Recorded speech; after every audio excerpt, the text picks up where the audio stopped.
Good morning, good afternoon, good evening. This is Alan Burgos from the hashtag Walk with Lunch channel. Welcome and welcome back to our channel. Guys, if you are not yet subscribed to our channel, please do it so now so that you can be a part of this growing family. Officially, we are now 10,420 subscribers. Thank you so much guys. God bless you all. At tsaka, syempre, pag-usapan po natin today ay nako, ang mga nagpa-impeach kay Vice President Sara Duterte ay di confident sa conviction dahil nga itong si Congressman Joel Chua na hanggang June na lang to 2025 at inaasahan natin na matatalo ito sa kanyang distrito diyan sa lungsod ng Maynila at si Apple Nieto ang hahalili sa kanya bilang congresswoman ng distrito na yan. Ang distrito po ni Joel Chua ay ang Quiapo, Santa Cruz, Chinatown na areas, no? Kitang-kita mo naman diyan ang walang kadisiplinahan, ang kitang-kita mo naman diyan ang mga walang proyekto at kitang-kita mo naman diyan ang kadugyutan ng mga kalsada dyan sa mga areas na yan at proud na proud pa si Joel Chua sa kanyang mga ginagawa. Yan po ang katotohanan dyan mga kaibigan ko. Kaya nga naman, pinananawagan natin dyan sa lungsod ng Maynila, sa distrito ng Santa Cruz na wag na po nating iboto ito, si Joel Chua upang hindi naman po magsilbi sa impeachment case laban kay pangalawang Pangulo Sara Duterte. Hindi ko nga po alam bakit po ganyan ang mga nai-elect ng lungsod ng Maynila, no? Ang mga kinatawan na si Benny Abante, si Valeriano, hindi ko po alam. At saka syempre, si Joel Chua, si Erwin Cheng ay pumirma din po dyan sa impeachment case laban kay pangalawang Pangulo Sara Duterte. Kaya nga naman, yung apat na ito ay wag na po nating iboto at ibasura na po natin upang hindi naman po makapapinsala sa national government. Kumbaga, si Sara Duterte po ang magiging Pangulo ng Pilipinas pagdating po ng 2028. Kung confident po ba sila, hindi po nila ipapa-inhibit ang mga allies ng Sara Duterte.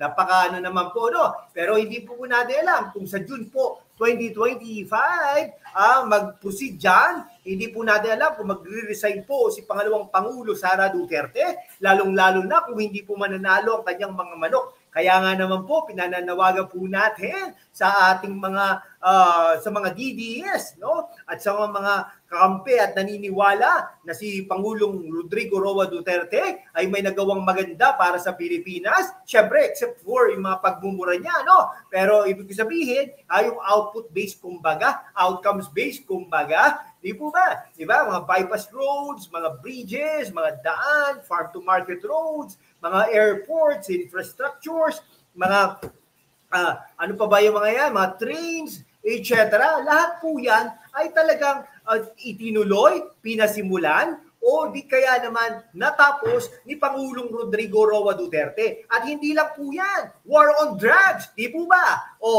At saka yung mga kalinisan sa mga kalsada, yung Dolomite Beach, Boracay, yung sa Bohol, lahat po yan nilinis ni Pangulong Rodrigo Roa Duterte.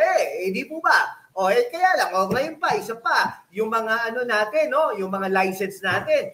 Sino po bang makakapag-isip na yung mula 1 taon, 2 taon, 3 taon, every year ka nagre-renew, every 2 years ba yan? Ngayon ay 10 taon na. Di po ba?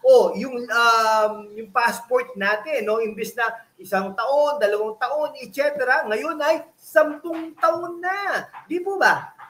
Ano pa? Yung war on drugs nga, yung mga kriminalidad. No? Ako talagang naramdaman ko na tahimik ang bansang lipunan noong mga panahon na yun. At saka syempre, no smoking, gusto ko din yan. Yung policy ni Pangulong Rodrigo Roa Duterte, no? Yung mga smokers na yan, no? Imbes na doon mismo nag-i-smoke yan sa malayong lugar at hindi na mag-i-smoke. Di po ba? Ganyan po ang mga akala mo, yung busway pa, no?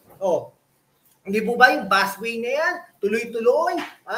Talagang napakaganda ng EDSA. O biruin mo, sino po ba makakapag-isip noon na yung ang bus ay dumadaan sa kanan at buong EDSA ngayon ay may sarili ng lane at napakaganda at napakabilis pa? O sino po bang nag-ayos ng MRT at LRT, no? From dumog-dumog na pila-pila, ngayon ay umayos na sa panahon ng PRD at luminis at gumanda ang mga trains at malamig in fairness, malamig po yan. Dumami po ang mga trains na rehabilitate po ang line na yan, di po ba? Nagkaroon pa ng mga libreng sakay. Hindi naman natin pinagtatanggol itong Rodrigo Roa Duterte. Actually, hindi po natin ibinoto yan. Ang ibinoto nga po natin ay si Rojas Payata, no? Rojas BBM ako noon at that time. Pero siyempre, siya ang nanalo, no? Sinuportahan naman natin ang kanyang administrasyon, no? Pero nakita po natin ang kaginhawaan ng bansang Pilipinas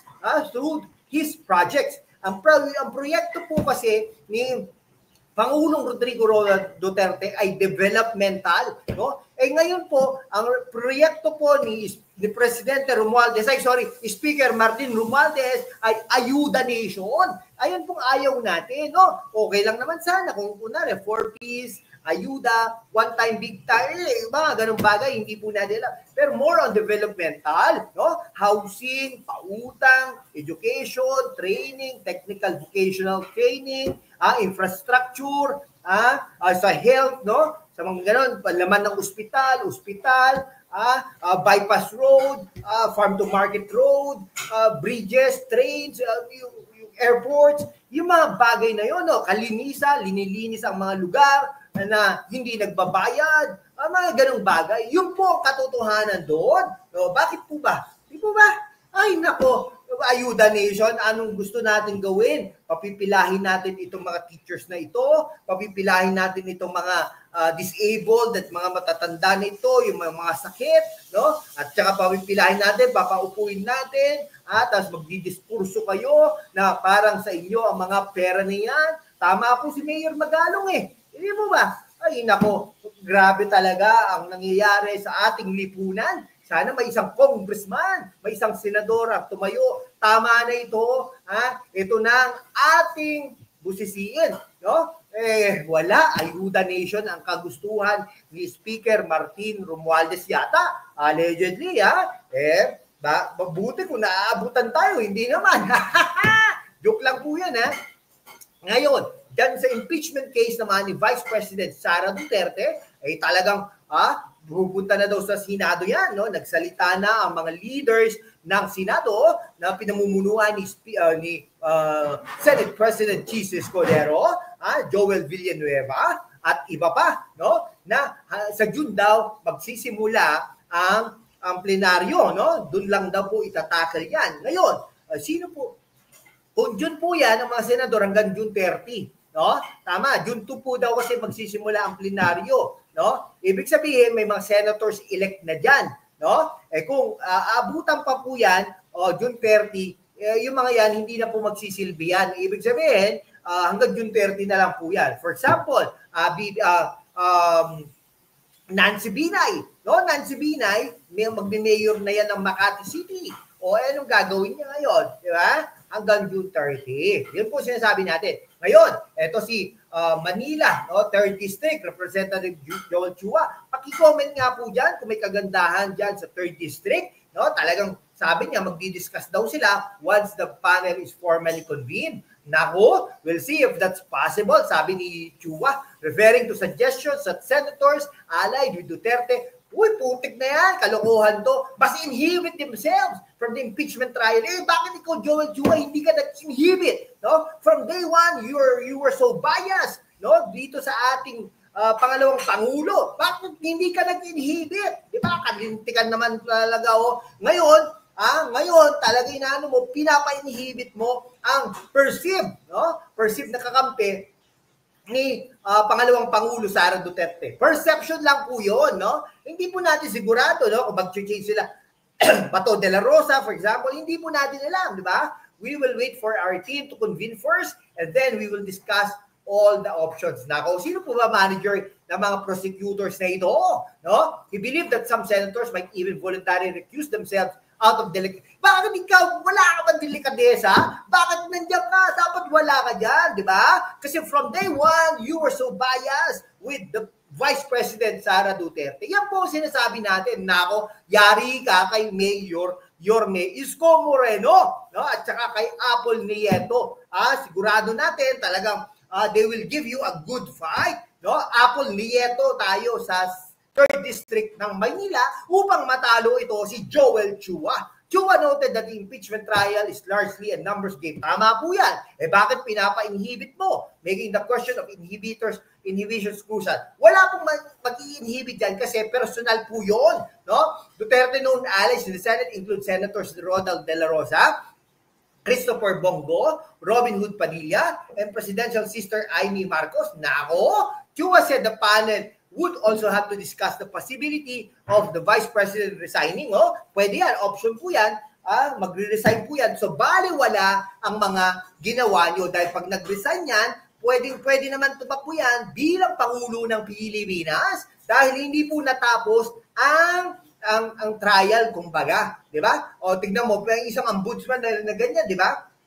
Comelec din. Ganyan, nag-resign na sila. So, pwede silang tumakbo. Di ba? Although she early dismissed the idea of stepping down. Nako, kaisahan na yan. Ngayon, pag nag-resign si Vice President Sara Duterte na hindi nag-uumpisa ang trial, ay tignan nyo, iikutin na niya ang buong Pilipinas, bayan ng mga naging presidente ng Pilipinas, naging Vice President, lahat ng senador, naging senador, lahat ng naging speaker, lahat ng naging Senate President, ang mga kabayan ng kabinete, lahat yan, iikutin niya at sasabihin niya, ito ay magiging world-class municipality, world-class province, world-class city. Pero tingnan mo, no? Mananalo si Sara Duterte bilang Pangulo ng Pilipinas sa 2028. Ngayon, on February 5 daw, no? The House of Representatives led by Speaker Martin Romualdez transmitted the articles of impeachment signed by 215 members, including the son of the president, no, Sandro Marcos, na representative ng Ilocos Norte. Ngayon,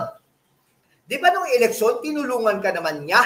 Di ba? Nung eleksyon, tinulungan niya ang iyong ama na maging Pangulo ng Pilipinas. Ngunit imbes na utang na loob ang isukli niyo sa kanya, hindi po ganun ang nangyari, kundi talagang